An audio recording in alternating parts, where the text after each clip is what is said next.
Dear colleagues, students and friends of anthropology, welcome to the 8th Fredrik Barth Memorial Lecture. My name is Synnøve Bennigsen and I'm Head of Department of Social Anthropology. Our lecturer today is Professor Harvey Whitehouse, who is Professor at the Institute of Social and Cultural Anthropology, University of Oxford, where he is also Chair of Social Anthropology and Director of the Centre for the Study of Social Cohesion. Whitehouse is also a founding director and the editor of Ritual Variables of CSAT, the Global History Databank. Before introducing today's speaker further, I note on the Fredrik Barth Memorial Lecture is in order. 58 years ago, the Department of Social Anthropology was established by Fredrik Barth. It is not an exaggeration to assert that the department's history is closely intertwined with Fredrik Barth's legacy as scholar, public speaker, ethnographic fieldworker, and academic writer. During his years at the University of Bergen, he cultivated a vibrant anthropology and a vibrant community in Norway and left an enduring impact on the discipline of anthropology internationally. In 2015, we commemorated 50 years of anthropology in Bergen by instituting the annual Fredrik Barth Honorary Lecture. Fredrik Barth passed away just a few months after the inaugural Fredrik Barth Lecture. We are grateful that he had the opportunity to witness and participate in the initiation of his annual public lecture bearing his name. Our intention in creating this lecture series was to pay tribute to Barth's contributions and establish a platform for the dissemination of anthropological knowledge. The chosen lecturer will embody several key aspects of Fredrik Barth's anthropological scholarship, including the development of theory rooted in rigorous ethnographic research and build upon participant observation, as well as a commitment to cross-cultural comparison. We're very excited to welcome Professor Harvey Whitehouse for today's memorial lecture. One of the founders of the cognitive science of religion, Whitehouse is well known for his theory of modes of religiosity, which explains how the frequency and emotional intensity of collective rituals influence the scale and structure of religious organizations.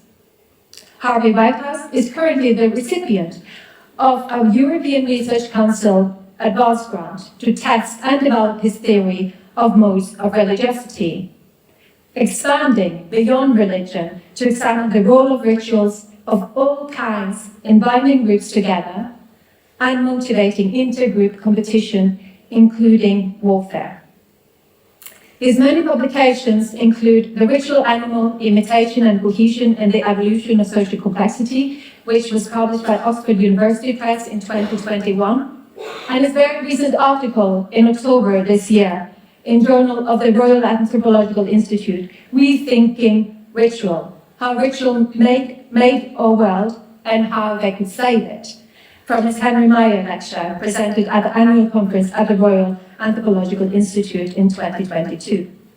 In that article, he provides a comprehensive theory that outlines the processes by which children require ritual behaviors, explores the role of these behaviors in nurturing group loyalty during adulthood, and delves into their historical contributions to the development of sociocultural complexity. And not least, call for the need of cumulative research to advance the anthropological theories of ritual.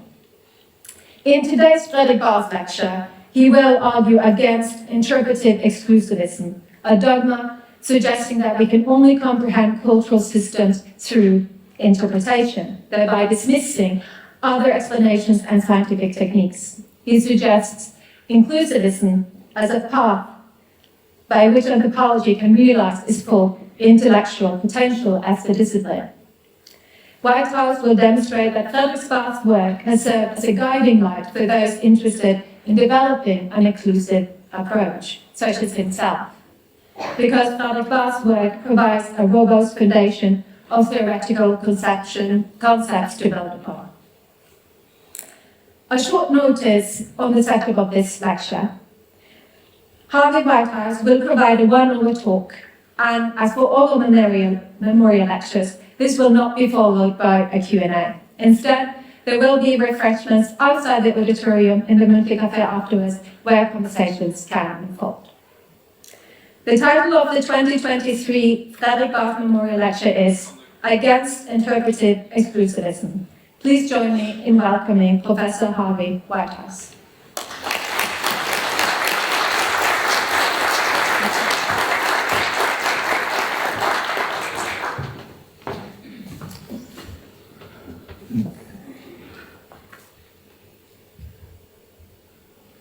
Well, tusen takk, Synnøve. Jeg ikke flink til å snakke norsk, so this is going to be in English, I'm afraid. It never ceases to amaze and impress me just how many Norwegians speak perfect English, even when it's a second language. But it's also incredibly fortunate for English speakers like me that that's the case. So I'd like to begin by thanking you for your collective linguistic talents. But I'd also like to thank the Department of Social Anthropology here in Bergen for inviting me to give this year's Fredrik Barth Memorial Lecture. I'm particularly grateful actually to give this talk because my own research has long been influenced by Barth's ideas, dating back in fact to my student days. And I'm not alone. As I'll go on to explain, Barth's influence extended to many other scholars and scientists working on topics of interest beyond anthropology, including philosophers, historians of religion, and cognitive psychologists. I'll give examples of all of those. Although Barth's influence extended well beyond his own discipline, much of that impact seems to have been unintended. According to Mads Solberg at Trondheim University, while Barth adopted a naturalistic approach to the study of culture, his impact on surrounding sciences was largely indirect. That is, although Barth did not extensively pursue collaborations with scientists in neighbouring disciplines, his ideas and his observations increasingly inspired others, both during his life and posthumously. What made Barth's work relevant in this way was that he advanced theoretically well-motivated and potentially testable hypotheses. Such contributions in anthropology are much rarer than you might think. To advance the slides, is there a clicker here? Can I just use that? There we go. In the mid-1990s, the philosopher Robert N. Macaulay and the religion scholar E. Thomas Lawson published an article entitled Who Owns Culture? The article set out a devastating critique of anthropology, challenging the widely held dogma that the only way to study cultural systems is to interpret them, thereby excluding efforts to explain them by formulating and testing hypotheses using the methods of science. Although the Macaulay-Lawson critique should be essential reading on all Anthro 101 courses, it's not widely cited or taught in anthropology. And meanwhile, 30 years later, interpretive exclusivism remains as entrenched as ever in the discipline. Consider the following example. Next week, the annual meeting of the American Anthropological Association will take place in Toronto. And in the online program for the meetings, the word memory is mentioned 174 times. But it's clear from surveying the context in which the word is being used that few of these scholars who are using it are familiar or even have any kind of passing familiarity with the voluminous literature in psychology analysing how human memory works and unpicking the complex causes and consequences of remembering in social life. This neglect of the methods and findings of psychological research is largely a consequence of the principal exclusion of explanatory frameworks based on causal inference, one of the defining features of the scientific method. Many of us will recall the AAA's announcement in 2010 that it intended explicitly to exclude science from its long-range plan. However, the informal exclusion of science in the day-to-day business of anthropological research is arguably a much more serious problem than furores over mission statements and things like that. I'm going to be arguing in this lecture, building on Macaulay and Lawson's critique, that the costs of interpretive exclusivism are heavy and the benefits illusory. Perhaps the most vaunted claim of interpretive exclusivism is that it gives voice to oppressed groups. In this context, the exclusion of science from the conversation is justified on the grounds that it is an instrument of imperialism. We're invited to believe that interpretivism is grounded in a noble desire to critique various forms of domination originating in colonial and patriarchal histories. Arguably, however, the very opposite is true, that in order to combat social injustice, there's every reason to recruit the methods and findings of the sciences as well as the humanities, and to avoid an isolationist strategy. I'm going to argue that anthropology can best contribute to liberal objectives by working collaboratively with allied sciences in a kind of inclusive spirit. One of the rationales for embracing scientific methods is that understanding the causes of cultural phenomena is necessary for developing effective interventions. By contrast, interpretive exclusivism produces a runaway inflation of meanings, degrading the value of theory, and reducing the wider practical relevance of anthropology. So let's return to the question posed by Macaulay and Lawson: who owns culture? The short answer to this question is nobody, not even anthropology. Their article began by pointing out that anthropology's proprietorial claim to the concept of culture rests on three dubious assumptions. The first is that culture is an ontologically autonomous domain that can only be understood with reference to itself, rather than with reference to factors outside it, such as the shaping and constraining effects of our evolved psychology, or the winnowing effects of cultural group selection. The second is procedural, that only cultural categories can be used to analyze culture, and consequently, the only way to study culture is to conduct long-term immersive fieldwork by means of participant observation. The third is that cultural phenomena cannot be disambiguated into discrete units for the purpose of conducting comparisons or reaching generalizations about their origins. As a result of those three assumptions, anthropology claims not only to own the concept of culture and to deny the legitimacy of other disciplines to study it, but in the same fatal stroke, it rejects the possibility of explaining culture scientifically. Not only does that way of thinking make cross-cultural comparison pointless, it weirdly sanctifies ethnographic fieldwork as an intrinsically worthy activity in itself, rather than being simply a means to an end. As Macaulay and Lawson put it, and I think actually this passage from their paper is worth reading and quoting in full, the anthropological search for meanings feeds on new information about ethnographic details and cultural settings. In such an atmosphere, fieldwork becomes an end in itself. Being there has become virtually sufficient for professional credentials. Documenting the details of a culture that's largely like some other offers little interest. New, surprising, unexpected details are the fruit from which new, juicy meanings are most easily squeezed. However, as they go on to argue, this approach provides no coherent way of distinguishing sweet fruits from bitter ones.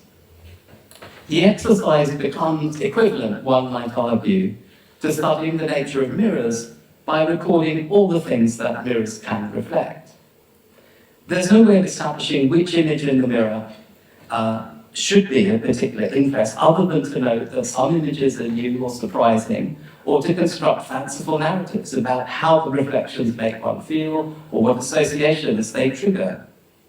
The value of the observation can then easily come to be seen merely as a function of the perceived originality or aesthetic appeal of the interpretive exercise, encouraging ever more elaborate interpretations that are increasingly distant from the original observation. While this could be of interest from a literary perspective, it's far from clear why it should be seen as the only way of appreciating mirrors. Why exclude the possibility of investigating how mirrors reflect light in predictable ways under different conditions? Why distortions occur, or how, at a more advanced level, diffuse reflection differs from specular reflection, or incident light is converted into reflected light.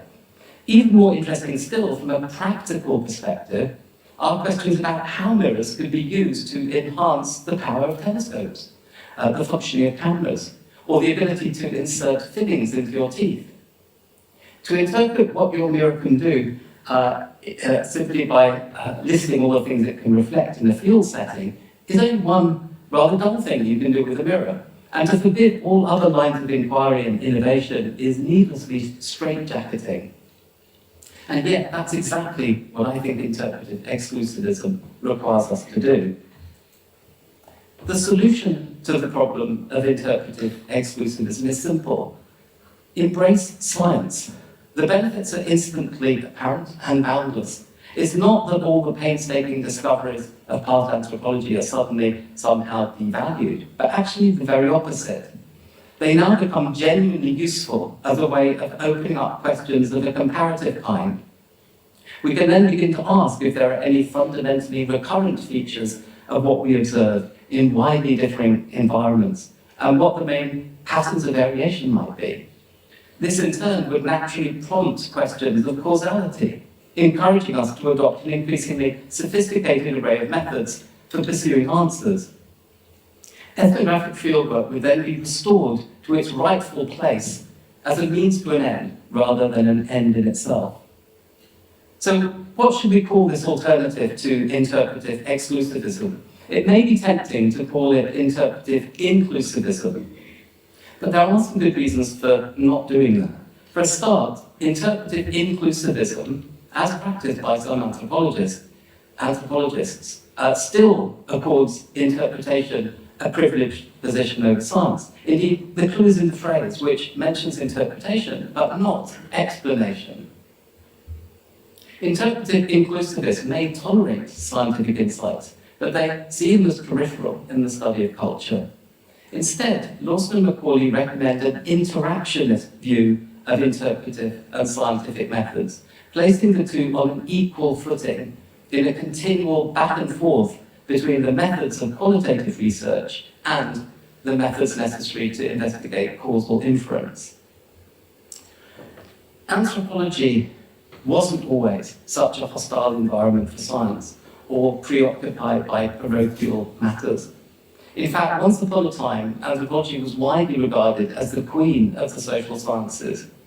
In Britain, for example, Bronislaw Malinowski famously sought to establish what he called a scientific theory of culture, and many of those who came after, Mary Douglas, Raymond Firth, Mark Waters, Max Glockman, Edmund Leach, among many others, were animated by much the same explanatory ambition.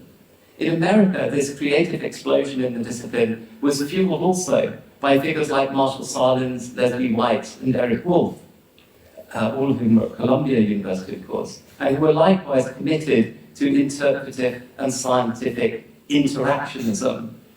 Unfortunately, with the takeover of Geertz's brand of interpretive exclusivism, and even worse, the rise of postmodern obscurantism, this legacy was rapidly overshadowed by a new kind of ruling elite in anthropology. Those still sympathetic to interactionism dwindled in number. Fredrik Barth, however, was one of those admirable few. In 1968, Barth went to live among the Bactrimen, one of a number of small indigenous groups living in the Ok mountain region of Inner New Guinea. Prior to this, direct contact with cultural groups outside the region had been very limited, and relations between the Bactrimen and their neighbours were frequently hostile. Roughly a third, in fact, of all deaths among the Bactrimen were attributable to raiding and warfare. Barth's primary interest was in the way Bactrimen religious knowledge was constructed through successive grades of initiation into a male cult. Despite the highly secretive nature of the rituals and the taboos on talking about them, Barth's account of this process was painstakingly detailed. Barth described or derived from this fieldwork 4 insights that proved to be especially fruitful for the scientific study of culture. The first was that the transmission of cultural knowledge is an epidemiological process, a process which was sort of more later elaborated somewhat by Gans Sperber, of course. That is, Barth recognized basically that cultural representations spread in any given population through a process of imperfect copying. Second, Barth observed that this process of transmission involving imperfect copying was mediated by memory. The fact that Baptman novices underwent induction into each successive grade only once in a lifetime meant that the knowledge transmitted was subject to forgetting, garbling, and incremental change. Third, Barth proposed a link between shared suffering in rituals and group bonding. The ordeals of Baptman initiations included being beaten with stones, dehydrated, I think whipped with nettles on the genitals, extremely painful stuff. And also novices were forced to dance to a point of exhaustion. Barth astutely observed that all these experiences contributed to male solidarity and cohesive military groups, even though it wasn't really clear at the time how this worked. Fourth, he proposed that undergoing such experiences triggered processes of reflection on problems of meaning and exegesis based on analogical principles, providing core features of cosmological knowledge, not only among the Baptmen, but other groups in this region of New Guinea. He described this process as one of cosmology in the making, but it wasn't clear at the time how, if at all, this process related to group bonding. Now, a couple of decades afterwards, I went to undertake ethnographic research among another group in Papua New Guinea, the Mali Baining of East New Britain province. Like Barth, I was also initiated into the male cult. After returning from the field, I was struck by many similarities in our observations, and I began to wonder whether there was a causal relationship between the frequency of rituals, the way they're remembered, the way they're reflected upon, and the kinds of group bonding effects that both Barth and I had observed, and the patterns of intergroup conflict that were typical of both Baptman and Baining groups. In 1992, I published an article in the journal Man, as it was then called, outlining a general theory of how these dimensions might be related, drawing on both Barth's writings and on my own observations. A couple of years later, my first book appeared, Inside the Cult, developing these ideas into a more elaborated theory. The starting point for this theory was that rarely performed rituals involving intense emotions, such as pain and fear, so typical of male initiations in many parts of the world, produce long-lasting, episodic memories. Drawing on psychological studies of flashbulb memory, I argued that recall for ritual ordeals had a distinctively vivid and visceral quality that in turn motivated reflection on problems of meaning and significance, along the lines of what Barth referred to as an analogical code, in which multiple layers of associations lend salience and gravitas to the tradition. I argued that the sharing of these memories and experiences with other group members generated strong forms of social cohesion, but also set strict limits on group size, since the memories only pertained to those who were co-present during the rituals. Consequently, the way in which Baptman and Baining initiations were organized in memory strongly influenced the scale and structure of ritual groups, encouraging members to support each other in battle when defending their groups. As such, ritual frequency, memory, reflection, group bonding, and intergroup raiding and warfare were all apparently part of a single nexus of features, what I dubbed at the time the imagistic mode of religiosity, in reference to the very enduring images that these rituals seem to sear into the memories of participants. All these ideas and hypotheses sprang from a combination of description and interpretation, but it became increasingly obvious that the only way to test them was to turn to science. In practice, this process was characterized by three features.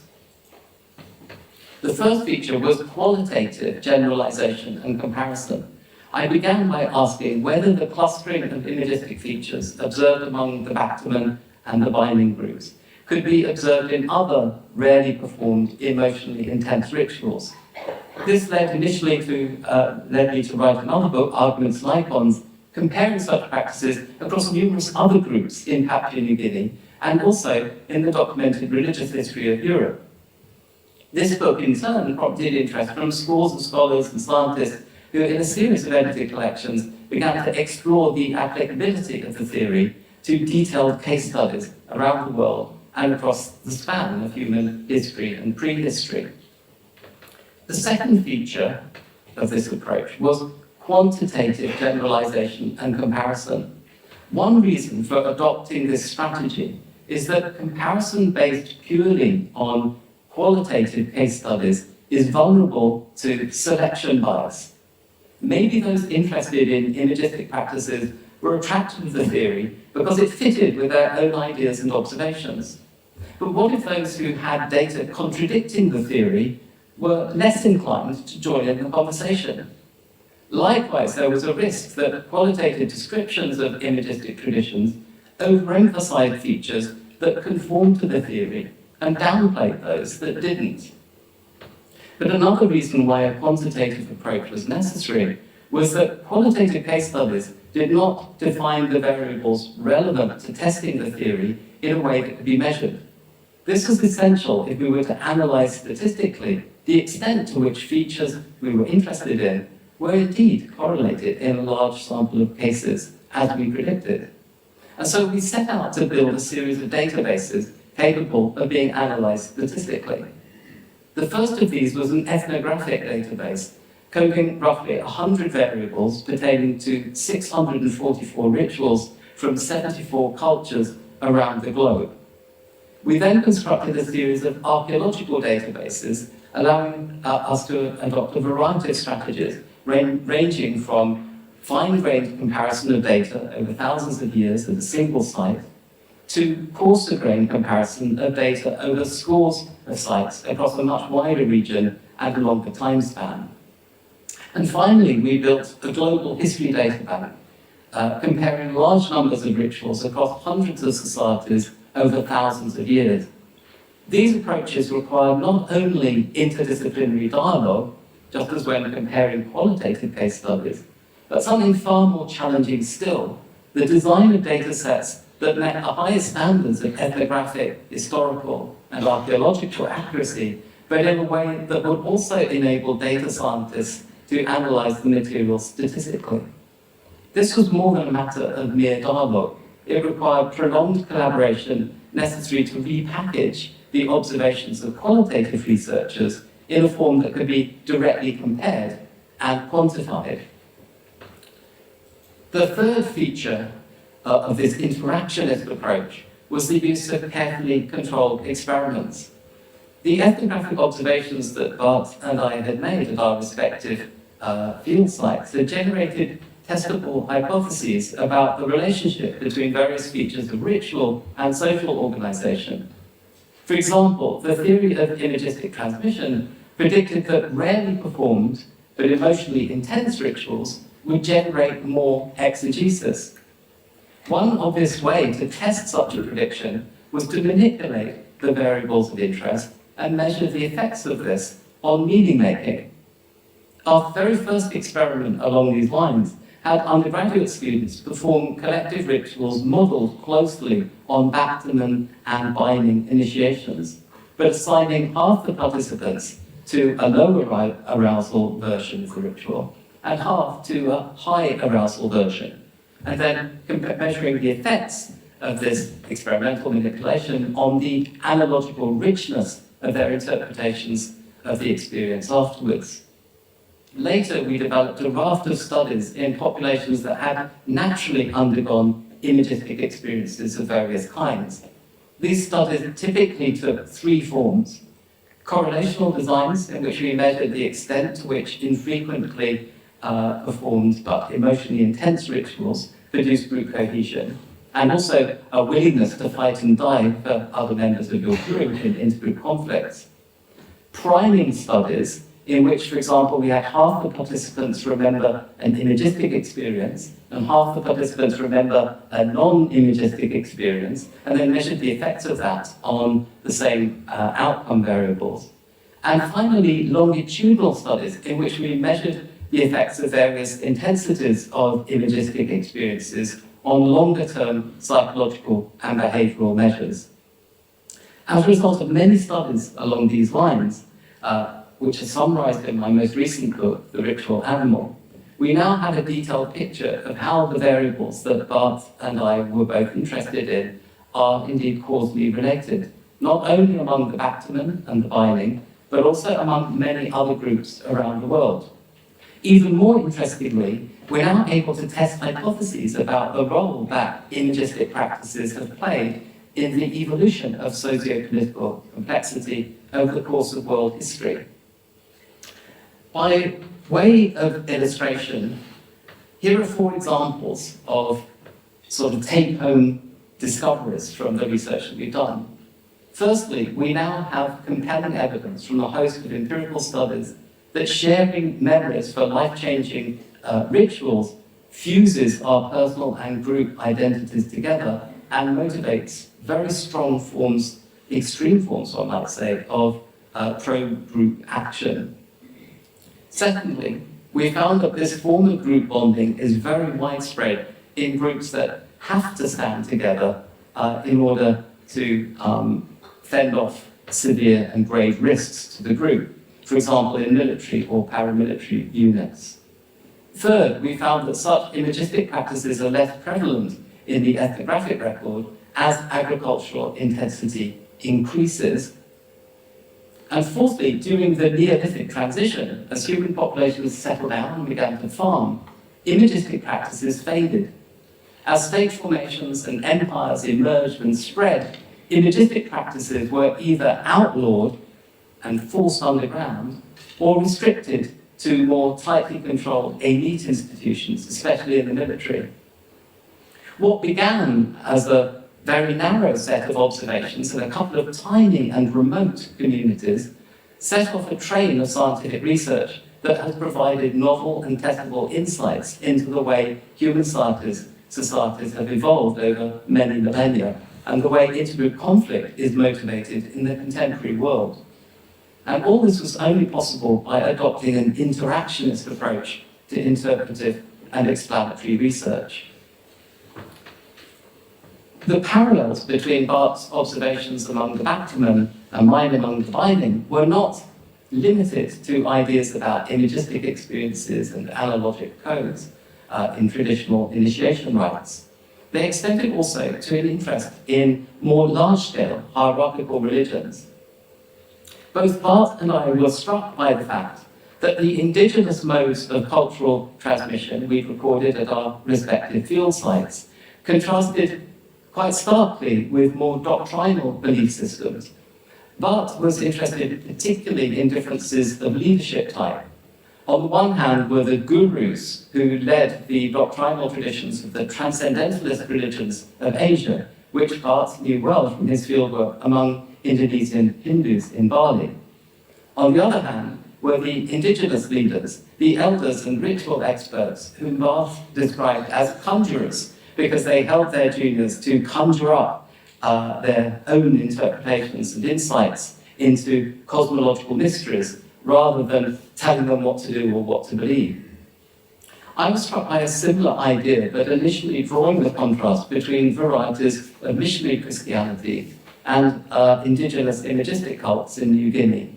It seemed to me that the contrast between doctrinal and imagistic modes of religiosity were expressed not only in patterns of transmission and memory and social cohesion and group structure and scale, but in a host of other variables as well. I call this the theory of divergent modes of religiosity.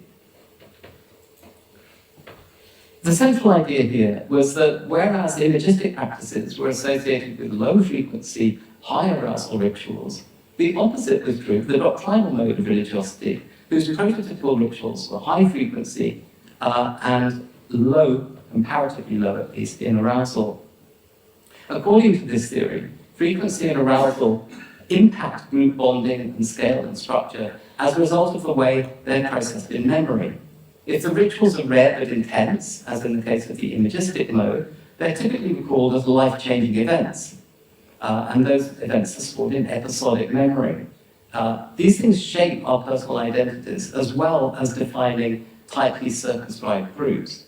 By contrast, if the rituals are comparatively frequent, as you have in the doctrinal mode, they're recalled in semantic and procedural memory, as general scripts and as schemas, which are more detached from autobiographical experience, and they produce, therefore, more depersonalized forms of group alignment. The forms of social cohesion generated by the doctrinal mode are therefore expected to be more diffuse, but they're also capable of unifying much, much larger populations. This is partly because guru-like leaders, as Barth referred to them, codify their teachings in speech, enabling them to proselytize and spread their ideas rapidly and efficiently. But it's also because frequently repeated beliefs and practices are less vulnerable to garbling and decay. Deviations are not only less likely to occur, but they're also easier to spot. The emphasis on the oratory of inspired leaders and their orthodoxies therefore encourages the growth of religious hierarchies capable of policing the tradition. In other words, routinization and hierarchy work together to make detection and punishment for unauthorized innovation possible. These are all testable hypotheses which have been the focus of a great deal of empirical research over the past 30 years. But let's wind back the clock for a minute to the early 1990s. At that time, Macaulay and Lawson were developing a theory of why certain rituals take consistently recurrent forms across widely different cultural systems. This led them to propose what they called the ritual form hypothesis. One of the main predictions of the ritual form hypothesis was that rituals tend to be either relatively low in frequency and high in emotional intensity, while others are much more frequent and low-key.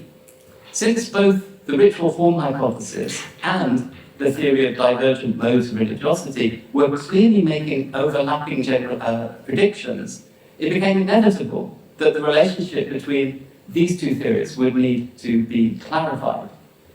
The ritual form hypothesis proposes that all religious rituals are mentally represented as actions, just like any other kind of action, in which, for example, an agent may act on a patient by means of an instrument. That is, just as a policeman may act on a protester, may strike a protester with a truncheon, a priest may sprinkle holy water on an infant. But religious rituals differ from everyday actions by inviting us to imagine that a supernatural agent is involved in some way, for example, by acting through the agent, for example, through the priest performing a wedding ceremony, or through the patient of the ritual, for example, where the god is seen as the recipient of an offering, or through the instrument, where the divine is thought to be present in the wafer swallowed at the Holy Communion. According to the ritual form hypothesis, religious rituals therefore take three distinct forms, what they call special agent rituals, such as rites of passage, special patient rituals, such as those petitioning the ancestors, and special instrument rituals, including, for example, certain forms of sacrifice.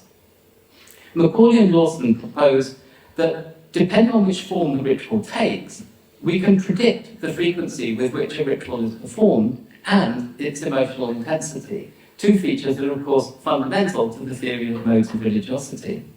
Specifically, they propose that special agent rituals are non-repeatable and non-reversible because we intuitively suppose that what the gods or ancestors have done cannot be undone, thus making the rituals once-in-a-lifetime events and therefore low in frequency, but also occasions for exceptional gravitas because of the high status of the gods, requiring us to crank up the sensory pageantry of the ritual, amplifying its emotional impact. By contrast, both special patient and special instrument rituals are repeatable, since the appetites of the gods can never be assuaged, and this in turn leads to more frequent performances with lower sensory pageantry given that the acts of mere humans require comparatively little fanfare. In that exposition of the ritual form hypothesis, as they envisaged it, Macaulay and Lawson drew extensively on Barth's ethnography of the Baptism in particular, as well as my later fieldwork among the binding. For example, they devoted many pages to a detailed summary of Barth's observations on the frequency of participation in Baptism initiations, both from the viewpoint of the ritual patients and that of the organizers. They focused particularly on Barth's ideas about the relationship between frequency, memory, emotion, analogical thinking, innovation, and transmission. By reflecting on the potential relatedness of these variables, Barth was more or less explicitly generating hypotheses about the causal relationships between them. Hypotheses that were not only testable in theory, but have indeed been tested in practice through research in allied disciplines. Macaulay and Lawson emphasized this point, especially in their discussion of how the ritual form hypothesis related to the theory of modes of religiosity. Remember that the ritual form hypothesis set out to explain why some rituals are low in frequency but high in arousal, whereas others are high in frequency and low in arousal, which is really the starting point also of the modes theory. Macaulay and Lawson depict their synthesis of our two theories by means of a diagram resembling a peacock with a resplendent tail. The head of the peacock, and in that sense the driving force behind its behavior, corresponds to the predictions of the ritual form hypothesis, determining how frequently the ritual is performed. However, the body of the peacock corresponds to the consequences of ritual frequency, at least according to the modes theory, for the way in which the ritual is remembered, thought about, and codified. In other words, the modes theory predicts the downstream consequences of high-frequency versus low-frequency rituals, represented by the many feathers of the peacock's tail. These are the effects of performing a ritual on various aspects of the social system in which the ritual occurs, such as group structure and scale, levels of cohesion, leadership type, stability of the ideology of space and time, and so on and so forth. Integrating the ritual form hypothesis and the modes theory in this way generates a raft of empirically tractable hypotheses and predictions. For example, we predict that all imagistic religious traditions would have at their heart some type of special agent ritual, such as a rite of initiation, in which supernatural agents effect permanent changes on those undergoing it. And we predict that all doctrinal religions will be constructed around special patient or special instrument rituals in which adherents routinely carry out rituals to please, placate, or petition supernatural agents, whether the ancestors or the spirits of the batsman and the binding, or the gods of the world religions.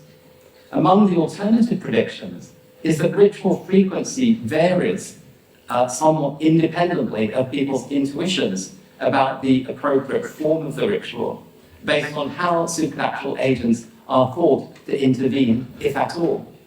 One possibility is that the frequency of any given ritual varies randomly, but only those with the socially useful qualities of imagistic or doctrinal modes actually end up becoming stable features of the cultural repertoire, the rest being effectively winnowed out. These are all empirical questions. Ryan Hornbeck and Justin Barrett have argued that it's precisely its empirical tractability that makes the ritual form hypothesis and the predictions relating to imagistic and doctrinal modes different from most anthropological theories, even those aspiring to adopt an interactionist approach. Hornbeck and Barrett provide as examples of potentially promising scientific approaches Durkheim's theory that rituals generate cohesion, Malinowski's theory that rituals satisfy biological needs, and Rappaport's theory that ritual facilitates adaptive cooperation in response to existential crises. However, each of these theories remains untestable unless specifying precisely what features of ritual should have the predicted outcomes, unless the outcomes themselves are measurable. Hornbeck and Barrett suggest various ways in which these criteria could be met, but they praise Macaulay and Lawson for stipulating their theory in a manner that is at least amenable to testing in its current form. And this is something that Fredrik Barth also clearly appreciated. Although he may not have published directly on the ritual form hypothesis, he did give serious consideration to the modes theory while he was at Boston University in the form of an extended review of my second book, Arguments and Icons. In this piece, Barth pointed out that the core arguments of my book took the form of testable hypotheses, and in the spirit of testing them, he set out various pieces of evidence from his own field observations. Barth began by acknowledging that he and I were advancing competing hypotheses concerning the role of dysphoric emotions in Backterman initiations. Barth had proposed that fear and pain were evoked as part of a process of stage management, emphasizing the gravity of the secrets being revealed through the initiations. Whether or not he was aware of this, Barth's argument on this score was consistent with the ritual form hypothesis, which maintains that special ancient rituals amplify sensory pageantry to demonstrate that the gods or the ancestors are in command. But as Barth pointed out, the modes theory offers a very different explanation, namely that the emotional intensity contributed to the formation of enduring episodic memories that were in turn necessary both to create strong forms of group cohesion and to ensure the intergenerational transmission of the tradition. To begin to adjudicate between these possibilities, Barth appealed directly to various forms of evidence, albeit anecdotal. Firstly, he observed that many of his own most durable episodic memories were not necessarily associated with strong emotions. Secondly, he noted that on at least one occasion, an initiated Backterman man had argued persuasively that his memories for the most painful element of initiation were somewhat hazy and confused.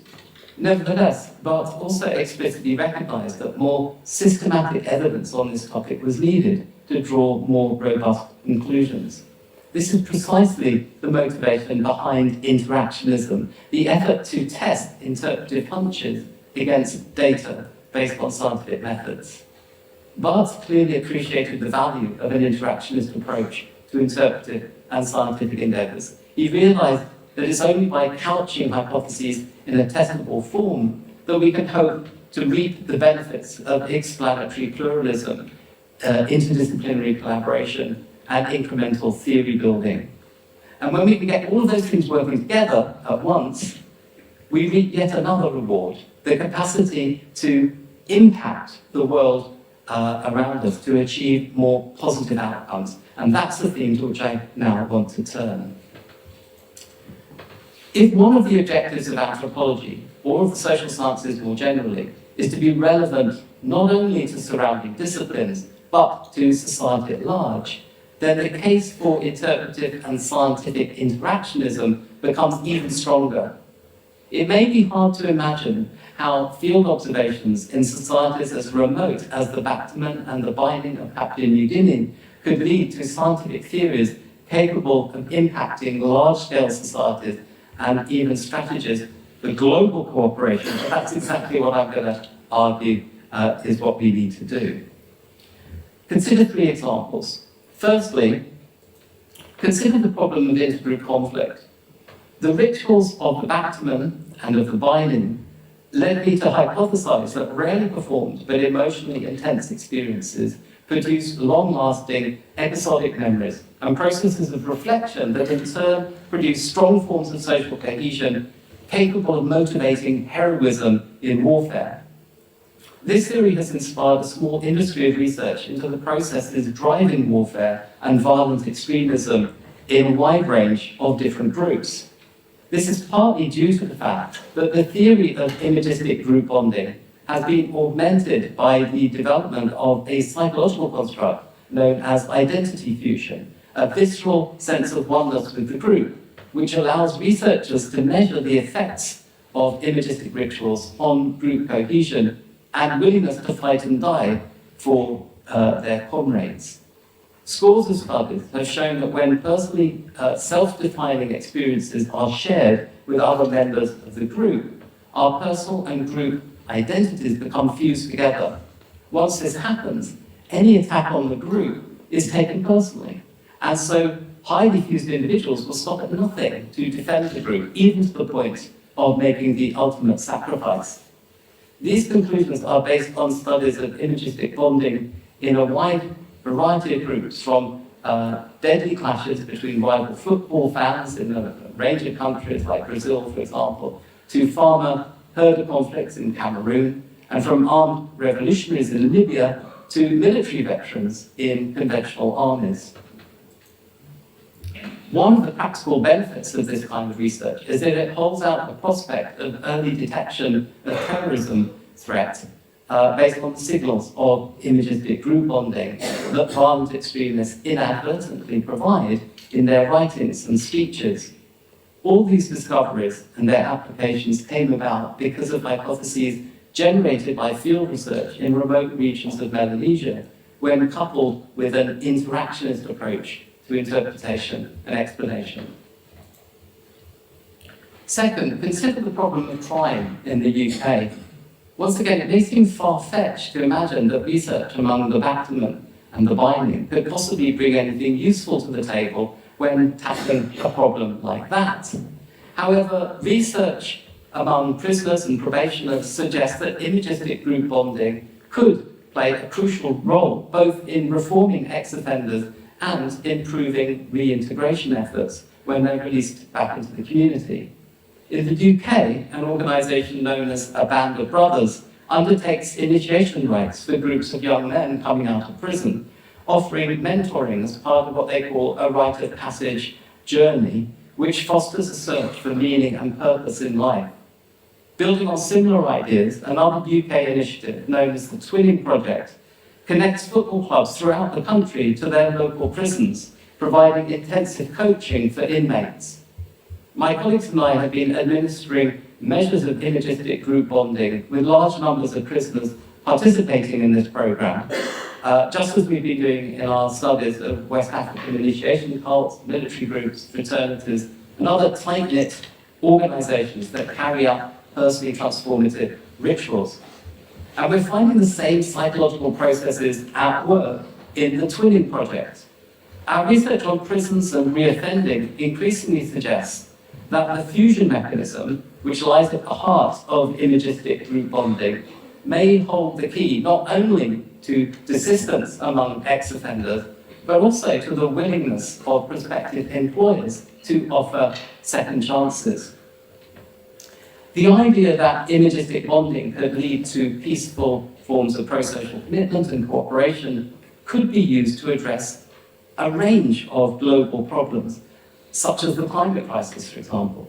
Just as the sharing of personally transformative experiences in Bachman and Binding initiations traditionally produce very strong forms of pro-group action among initiated men, we found similarly powerful bonding processes at work in a variety of other religions, including world religions. There's great potential here to harness the psychological mechanisms driving religious cohesion to motivate action on a range of environmental issues. A simple example of what can be achieved is the Eco-Seek movement, which set out to plant 1 million new trees worldwide to celebrate the 550th anniversary of Guru Nanak's birth. Initiatives like this can benefit from research into the power of beliefs in shared ancestry and shared experiences to increase pro-social commitment and improve cooperative outcomes. A fruitful way of understanding the contrasting orientations of interpretive and explanatory approaches and why they should be integrated flows from the differences between thick and thin descriptions of cultural systems. This point is made very compellingly, actually, in a very recent article by Robert N. Macaulay in the Journal of Cognition and Culture. In this article, Macaulay observes that the goal of thick description is to document connections between the local and the particular in a cultural system. This is upheld by interpretive exclusivists as the only legitimate goal of anthropology. And yet, many of the cultural constructs people use in local and particular settings have a much wider currency. For example, We found that rituals of initiation, such as those with the baptism and the binding, have many features that are common to societies as far away as Amazonia and West Africa. Recognizing these similarities is only possible by distilling from the local and particular somewhat thinner descriptions of behavior that can be generalized to a wider range of examples. It's precisely our capacity to do that that allows us not only to formulate and test generalizable hypotheses about the origins and spread of cultural phenomena, but to engage in even the most modest forms of cross-cultural comparison. The study of culture is greatly enriched by the ability to utilize thin description for the purposes of testing general theories. However, thin description, in turn, is ideally distilled from thicker description, which is to say that the promise of the explanatory enterprise often depends on the quality of the interpretive one. The Seychat project is premised on this fundamental insight. For example, our efforts to establish whether generalizable features of religion help to drive the rise of social complexity required a method of measuring potentially relevant features of religion in ways that were directly comparable across widely differing world regions and historical periods.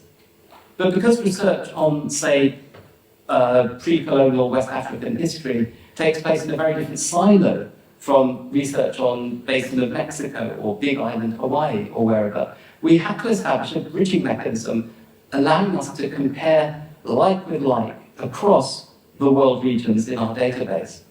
This meant coding for a large number of features of religious belief in exactly the same way across hundreds of past societies, as well as coding data on changing levels of social complexity during the histories of each of those societies. In this way, thin descriptions of historical features provided the bridges between distinct political and cultural systems in the database. We currently have around 100 actively collaborating historians working with us to accomplish that feat, which means drawing on thick descriptions in historiography while also converting that information into thinner descriptions that allow comparison across widely differing cultural systems. The point is that combining thick and thin descriptions is a necessary part of the scientific process. Championing the value of thin description, in this case recurrent features of religion that are not unique to particular cultures but can be compared across them, are also means of championing the value of reliable thick descriptions derived from more parochial and time-bound sources. In this example from the Seychat project, thin descriptions had to be distilled, as I say, from a corpus of thick descriptions to enable us to carry out comparative analysis and interpretive, all of which would be completely impossible if you adopt a purely interpretive exclusivist strategy. So let's return to conclude with to this big picture here. Interpretive exclusivism, I've argued, deprives anthropology of the many benefits of interactionism. By limiting the methodological repertoire to immersive fieldwork and the pursuit only of thicker descriptions and ever more distant interpretive strategies, it closes the door on generalization and comparison. But that's not the only downside of interpretive exclusivism. There are also strong moral arguments against it. In fact, it's quite ironic that defenders of interpretive exclusivism so often position themselves as champions of social justice, given that their strategy is inherently elitist. In effect, the approach turns anthropology into a kind of club, excluding those who reject its narrow-minded dogmas. Drawing on a greater diversity of members of the club may involve inviting small numbers of people from marginalized groups to join the elite, but only at the expense of the people they leave behind, and whose interests are not served by interpretive exclusivism. Indeed, except perhaps for those who rise to the top in anthropology as a profession, nobody's interests are served by interpretive exclusivism, since the practical relevance of the discipline for society at large is diminished behind a veil of obscurantism lacking in explanatory power. In short, the case against interpretive exclusivism, summed up in this slide, is pretty overwhelming. The fact that it continues to enjoy such high status in anthropology is, I think, a consequence of the way in which clubs reproduce their elitist orthodoxies. This is the case even when the discipline is hemorrhaging members and failing to replenish them. It's therefore hard to imagine why anyone would recommend interpretive exclusivism as a strategy for anthropology if it weren't already sort of sanctioned by the discipline's power structures. Looking to the future of anthropology, the appeal of an interactionist approach should be obvious and compelling. Ethnography would become a means to a palpably worthwhile end. Rather than sucking us into interpretive vortices, it would hold up new vistas of intellectual inquiry. By generating precise and testable hypotheses, the value of the enterprise to neighbouring disciplines would naturally become more readily apparent. The tools of those neighbouring disciplines would become available too, enabling anthropology to contribute to the design of experiments, surveys, longitudinal studies, and database construction. By strengthening the scientific foundations of the discipline, anthropology would become more relevant to society and to the policy community, and to the marginalised and oppressed groups it has a duty to defend. Science belongs to all of us, since its methods and generalising are essentially generalising and inclusive. They're also practically useful and empowering. And so the real challenge is to make science accessible to all. What anthropology needs, in my view, is not an ontological turn, but a U-turn. By rediscovering its scientific roots and embracing interpretive and explanatory interactionism, the discipline would soon become less concerned about policing its borders or worrying about whether authors or their work should be counted as anthropological. Instead, it would be more open to methodological pluralism and intellectual diversity. It would contribute to interdisciplinary knowledge creation by providing much needed description and interpretation of cultural variation. It would maximize its practical relevance by embracing rather than excluding scientific methods. And a desirable byproduct of all of this would be improvements to the long-term prospects of anthropology, and not only anthropology, but to all branches of the social sciences and humanities. It's hard to imagine, I think, a more fitting tribute to the legacy of Fredrik Barth. Thank you.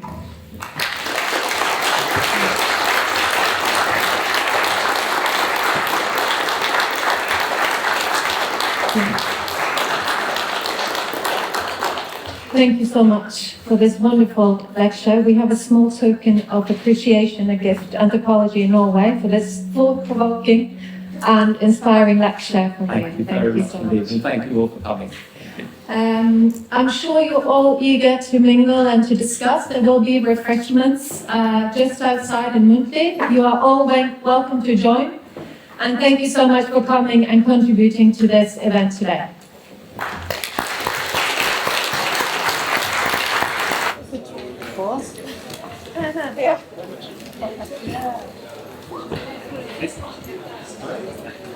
Ja, det er det.